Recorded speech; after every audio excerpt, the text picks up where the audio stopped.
లేదంటే ఈరోజు తెలంగాణ రాష్ట్ర ప్రజల పరిస్థితి ఏ రకంగా ఉందో ఒక్కసారి మనం ఆలోచన చేయొచ్చు.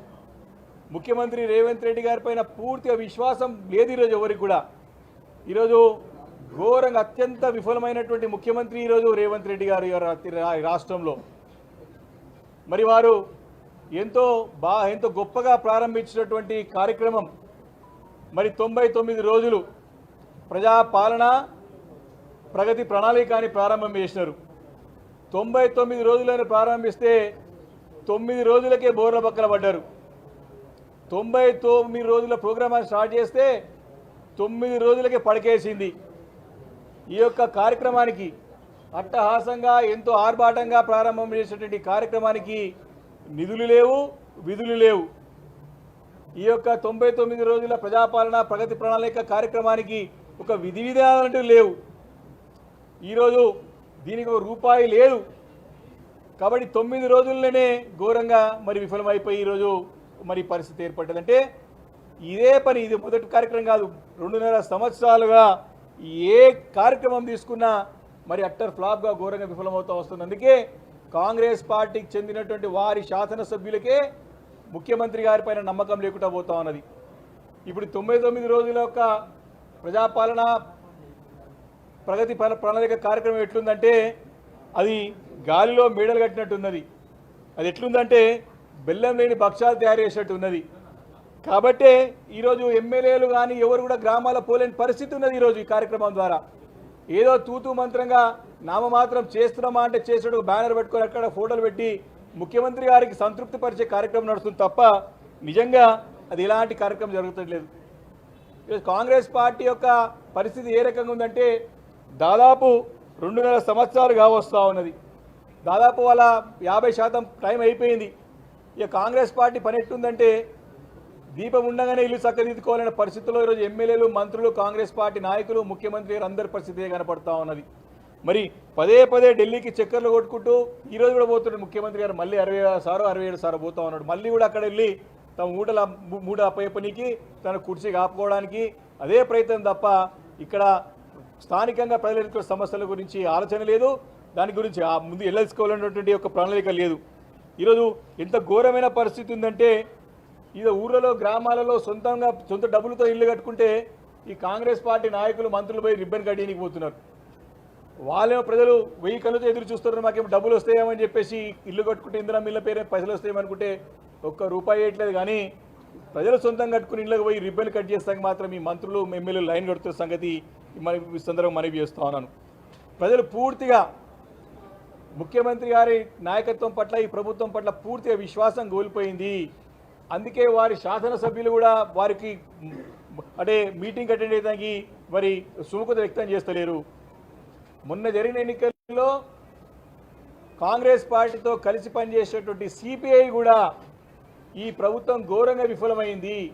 మాట నిలబెట్టుకోవడంలో మరి వెనుకపోయింది. కాబట్టి మేము కూడా వీళ్ళ ఎంబడి ఉండలేమని చెప్పినటువంటి పరిస్థితి మనం చూసాం. కాబట్టి ఇంత ఘోరమైనటువంటి పరిస్థితుల్లో మరి యొక్క ప్రభుత్వం నడుస్తూ ఉన్నది. మరి రోజు రేపు కూడా తెలుగుగా మనకి లైన్ కడతారు. ఇక 2.5 సంవత్సరాలు అయిపోయింది. ఇక ఎమ్మెల్యేలంతా కూడా అంటే కాంగ్రెస్ పార్టీని వీడి మరి తమ దారి తమ చూసుకుంటాను కూడా చాలామంది నాయకులు, కాంగ్రెస్ పార్టీ నాయకులు కూడా తమ దారిని వెతుక్కుంటా ఉన్న సంగతిని సందర్భంగా గుర్తు చేస్తా ఉన్నా.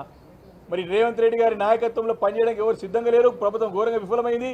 కాంగ్రెస్ పార్టీకి మనుగడ లేదు భవిష్యత్తులో అని చెప్పి తేలిపోయింది. కాబట్టి ఏదో కొన్ని రోజులు అధికారం ఉంటుంది, పనులు చేసుకోవాలనే ఉద్దేశంతోనే ప్రభుత్వంలో పనిచేస్తున్నటువంటి రాజకీయ నాయకుల పరిస్థితి కనపడుతుందని చెప్పి ఈ సందర్భంగా మనవి చేసుకుంటూ మరి ఈరోజు ప్రభుత్వము ఉద్యోగస్తుల యొక్క స్టాచ్యుటరీ బెనిఫిట్స్ అంటే వారి యొక్క గ్రాట్యుటీ కానివ్వండి, వారి పిఎఫ్ కానివ్వండి, వారికి చట్టబద్ధంగా రావాల్సినటువంటి నిధులు ఇవ్వలేని పరిస్థితుల్లో ప్రభుత్వం ఉన్నది. ఇప్పటికే రిటైర్డ్ అయిన ఉద్యోగులు చాలామంది వారికి రావాల్సినటువంటి అంటే న్యాయపరంగా, చట్టపరంగా రావాల్సినటువంటి తమ జమ చేసుకున్నటువంటి నిధులు కూడా రాలేకపోతున్నాయి. వారికి రావాల్సినటువంటి వారి ఫండ్ రాలేకపోతుంది. చాలామంది రిటైర్డ్ ఉద్యోగులు ఇప్పటికే తమ ప్రాణాలు కోల్పోయినారు. కాబట్టి దానిపైన ఈరోజు మేము వాయిదా తీర్మానం ఇవ్వడం జరిగింది. తప్పకుండా ఈ ప్రభుత్వాన్ని నిలదీస్తామని ఈ సందర్భంగా మనవి చేస్తా ఉన్నాను. ప్రింట్ అండ్ ఎలక్ట్రానిక్ మీడియా మిత్రులందరికీ పేరు పేరున నమస్కారాలు. అందరికీ వ్యవసాయానికి మా రైతులకు చరిత్రలో ముందు నుంచి ఇప్పటి వరకు కేవలం ప్రకృతి వైపరీత్యాల వల్ల కష్టాలు ఉండేవి. ఇవాళ క్లాసిఫికేషన్ మారిపోయింది. రైతులకు రెండు కష్టాలు మొదలైనాయి. ఇప్పుడు ఒకప్పుడేమో కేవలం ప్రకృతి కష్టాలు ఉండేవి. ఇవాళ నెంబర్ 1 ప్రభుత్వ వైపరీత్యాలు, నెంబర్ 1. నెంబర్ 2 ప్రకృతి వైపరీత్యాలు అయిపోయినాయి.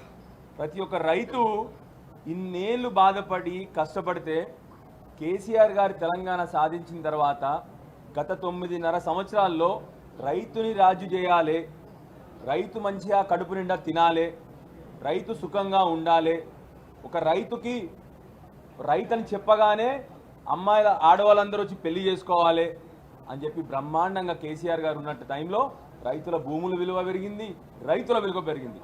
ఇవాళ ఇప్పుడే చెప్పినట్టు నేను ప్రకృతి వైపరీత్యాలు ఒకవైపు అయితే రెండోది ప్రభుత్వ వైపరీత్యాలు. మొక్కజొన్న వచ్చి మార్కెట్లోకి దగ్గర 10-15 రోజులు స్టార్ట్ అయింది. ఇప్పటి వరకు కూడా ప్రభుత్వం వైపు నుంచి ఒక్క కొనుగోలు కేంద్రం కూడా ఓపెన్ కాలేదు. రెండోది యాసంగికి రైతు బంధు ఇచ్చిండ్రా, ఇయ్యలేదు. అటు రైతు బంధు లేదు, ఇటు కొనుగోలు కేంద్రాలు లేదు. ఏమవుతోంది ఇవాళ? ఎంఎస్పి ఏమో మొక్కజొన్నలకు 2400 రూపాయలు ఉంది ఎంఎస్పి. కానీ ఈ ప్రభుత్వ వైపరీత్యం వల్ల, ఈ ప్రభుత్వం ఇప్పటి వరకు కొనుగోలు కేంద్రాలు ఓపెన్ చేయకపోవడం వల్ల రైతులు బయట మార్కెట్లో 1700 రూపాయలకు అమ్ముకుంటా ఉన్నారు. అంటే ఎంత లాస్? దగ్గర 35% లాస్ వస్తూ ఉంది రైతులకు. అంటే 700 రూపాయలు లాస్ పర్ క్వింటాల్. మామూలుగా ఎకరానికి మొక్కజొన్న 30 క్వింటాలు వండుతుంది. 700 రూపాయలు అంటే 21,000. రైతు పెట్టుబడి కూడా వస్తలేదు పాపం. రైతు పెట్టిన పెట్టుబడి కూడా వస్తలేదు. అటు రైతు బంధువు లేదు, ఎక్కడనో సప్పో తెచ్చి పెట్టుబడి పెట్టి దిగుబడి వచ్చిన తర్వాత కొనే నాదుడు లేడు. ఇప్పటికన్నా ప్రభుత్వాన్ని రిక్వెస్ట్ చేస్తూ ఉన్నాను, కరెంటు లేదు సరిగ్గా, మీ పెట్టుబడి లేదు, కొనుగోలు లేదు, మరి ఎట్లా బతకాలి రైతు? అందుకొరకే చెప్తా ఉన్నాం, రైతుకి ఇవాళ కేవలం ప్రకృతి వైపరీత్యం కాదు, మీరు వచ్చిన నుండి కాంగ్రెస్ ప్రభుత్వ వైపరీత్యం కూడా స్టార్ట్ అయింది. దానివల్ల రైతు నష్టపోతా ఉన్నాడు. ఇప్పటికన్నా అయ్యా వ్యవసాయ శాఖ మంత్రి గారు అయినటువంటి తుమ్మల నాగేశ్వరరావు గారు నా రిక్వెస్ట్, ముఖ్యమంత్రి గారికి ఎట్లాగూ ఆయన ఎప్పుడు చెప్తాడు, మేము పటేళ్ళము, మేము వ్యవసాయం చేయలేదు, మేము ఎప్పుడు వ్యవసాయదారులు అందరు మా ఇంటి ముందర చెప్పులు పట్టుకొని నడుచుకుంటూ పోదురు. ఇవన్నీ ఆయనకైతే వ్యవసాయం మీద ఇంట్రెస్ట్ లేదు. ఆయన కేవలం గొప్ప ఆలోచనలు, ఆర్టిఫిషియల్ ఇంటెలిజెన్స్లు, ఫ్యూచర్ సిటీలు ఉన్న ప్రజెంట్ని నాశనం పట్టించి ఫ్యూచర్ గురించి ఆలోచించే నాయకుడు మన ముఖ్యమంత్రి గారు. మీరన్నా సీనియర్ శాసనసభ్యులు, మీరు 40 ఏళ్ల నుంచి రాజకీయాల్లో ఉన్నారు, మీకు రైతుల కష్టాలు తెలుసు. మళ్ళీ మా తెలంగాణ రైతుల్ని ఆత్మహత్యలకు ఉసిగల్పకండి దయచేసి. ఇప్పటికన్నా స్పందించి వెంటనే కొనుగోలు కేంద్రాలు ఓపెన్ చేయండి. ఇప్పటికన్నా కొందరు మంది రైతుల కన్నా లాభం చేయండి అని చెప్పేసి వ్యవసాయ శాఖ మంత్రి గారిని రిక్వెస్ట్ చేస్తూ ఉన్నాను. అదేవిధంగా కనీసం ఆ రైతు బంధన ఇవ్వండి అని చెప్పి రిక్వెస్ట్ చేస్తూ ఉన్నాను. ఇప్పటికన్నా ప్రభుత్వం కళ్ళు తెరిచి మొక్కజొన్న రైతుల్ని ఆదుకోవాలని చెప్పేసి మళ్ళీ ఒకసారి ప్రభుత్వాన్ని విన్నవించుకుంటున్నాను. ముఖ్యంగా వ్యవసాయ శాఖ మంత్రి గారికి అన్నీ తెలుసు కాబట్టి వారన్నా ఈ కష్టకాలంలో స్పందించాలని చెప్పి వారిని రిక్వెస్ట్ చేస్తూ ఉన్నాను. Thank you. జై తెలంగాణ.